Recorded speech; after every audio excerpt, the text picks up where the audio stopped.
Michelin arrive en Israël. Après 5 longues années de négociations, le célèbre guide gastronomique devrait faire ses débuts à Tel Aviv. Un projet de longue date visant à introduire le guide Michelin sur la scène gastronomique locale.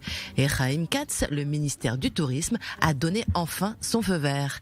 Une entrée timide dans le fameux guide car seul Tel Aviv est considéré par les inspecteurs comme viable pour évaluer la scène gastronomique du pays. Un accord qui devrait quand même coûter quelques 1,5 million d'euros à Israël, mais qui devrait à long terme rapporter gros.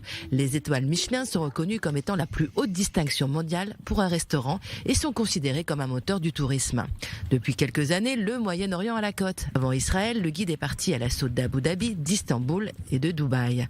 Israël a longtemps été boudé, les inspecteurs Michelin ne trouvant pas de restaurant digne d'être classé.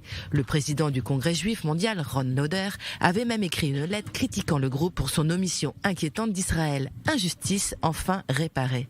Et même si sans l'aval du Michelin, la scène gastronomique du pays est en plein essor et les restaurateurs israéliens ont le vent en poupe, faire son entrée dans le célèbre guide culinaire est un moyen pour Israël de mettre un coup de projecteur sur le potentiel gastronomique du pays. Un potentiel déjà reconnu à l'international, une poignée de chefs israéliens ayant des restaurants à l'étranger ont reçu une étoile Michelin, comme Moshi Krot à Amsterdam, Asaf Granit à Paris et Gal Ben Moshe à Berlin.